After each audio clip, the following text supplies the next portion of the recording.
വേദിയിലെ സംപൂജ്യ സ്വാമിമാരുടെ തൃപ്പാദങ്ങൾക്ക് മുന്നിൽ മനസ്സ പ്രണാമമർപ്പിക്കുന്നു.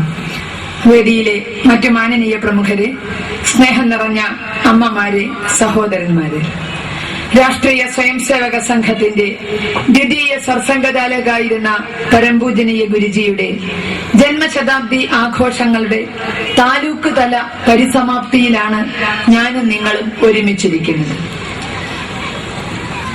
ഇത്തരുണത്തില് ഗുരുജിയും രാഷ്ട്രീയ സ്വയംസേവക സംഘവും സമൂഹത്തിനും ഈ രാഷ്ട്രത്തിനും ചെയ്ത സേവനങ്ങൾ അറിയാത്തവരല്ല നമ്മൾ വേദിയിലും സദസ്സിലും ഇരിക്കുന്നത്. 1925 മുതൽ രാഷ്ട്രീയ സ്വയംസേവക സംഘം ഭാരതത്തിൽ പ്രവർത്തിക്കുന്നുണ്ട്.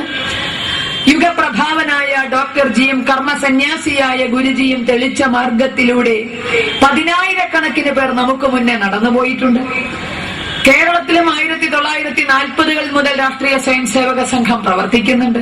ഇതൊക്കെ ശരി തന്നെ. ഇനിയാണ് അവർക്ക് ചോദിക്കാനുള്ള ചോദ്യം, കേരളത്തെ സംബന്ധിച്ചിടത്തോളം നിങ്ങൾ എന്ത് നേടി എന്നുള്ളത്.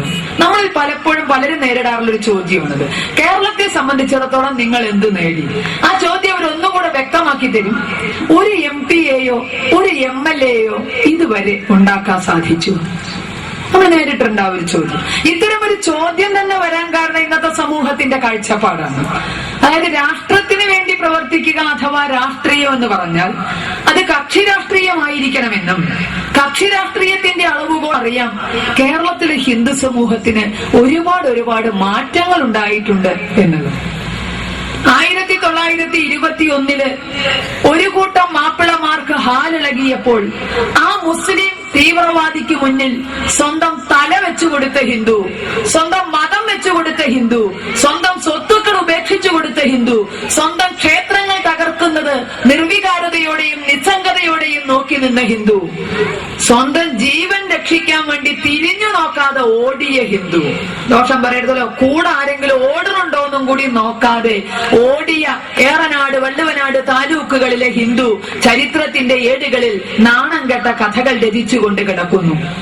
പക്ഷെ കാലം മുന്നോട്ട് പോന്നപ്പോ മാറാട്ട് കടപ്പുറത്ത് 8 ശവവും 15 ജീവച്ഛവവും പെറുക്കി അടുക്കി വെച്ചപ്പോ മാറാട് കടപ്പുറത്ത് നിന്ന് ഒരൊറ്റ ഹിന്ദു പോലും ഓടിയില്ല എന്ന് മാത്രമല്ല, കാൽച്ചുവട്ടിലെ മണൽത്തരി പോലും അനങ്ങാതിരിക്കാൻ ചവിട്ടി പിടിച്ച് അവിടെ തന്നെ നിന്നു. ഒരു പിടി അരയരുടെ ആത്മധൈര്യമല്ല നമ്മൾ അവിടെ കണ്ടത്. കാലം ഹിന്ദുവിന് സമ്മാനിച്ച കരുത്തുമല്ല കണ്ടത്.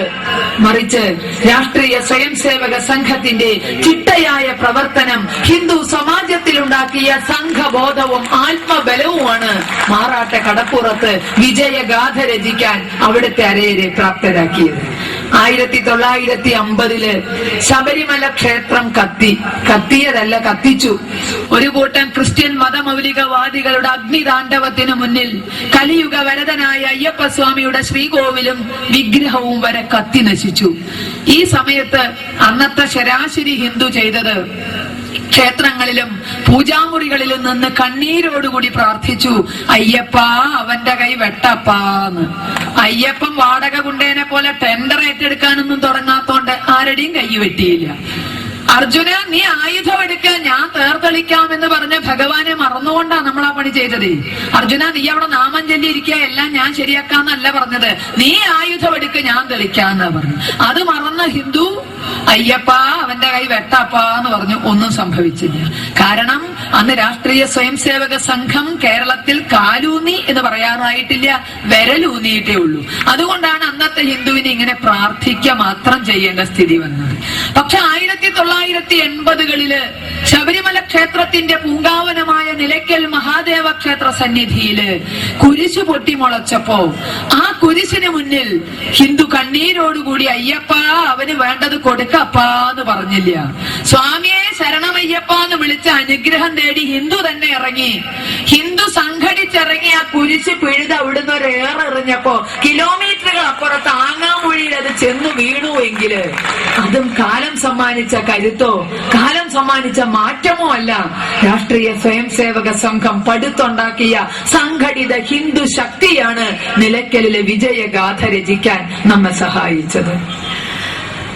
മലപ്പുറം ജില്ലയില് ഹിന്ദുമതത്തോടുള്ള ആദരവും ഭക്തിയും ഭക്തിയും ബഹുമാനവും നിമിത്തം രാമസിംഹനായി മാറിയ ഉണ്ണിയൻ സാഹിബിന്റെ കഥ അറിയാത്ത ഒരു ഹിന്ദുവും ഉണ്ട് എന്നെനിക്ക് തോന്നുന്നില്ല. സ്വന്തം തറവാട്ട് വളപ്പിൽ ടിപ്പു സുൽത്താനാൽ നശിപ്പിക്കപ്പെട്ട നരസിംഹ ക്ഷേത്രം അദ്ദേഹത്തെ ഒരു ഹിന്ദു ഭക്തനാക്കി മാറ്റി എന്നതാണ് വസ്തുത. കുടുംബസമേതം ഹിന്ദുവായി മാറി എന്ന ഒരൊറ്റ കുറ്റത്തിന് രാമസിംഹനെയും കുടുംബത്തെയും അറുകൊല ചെയ്ത കഥ നമുക്കറിയാം.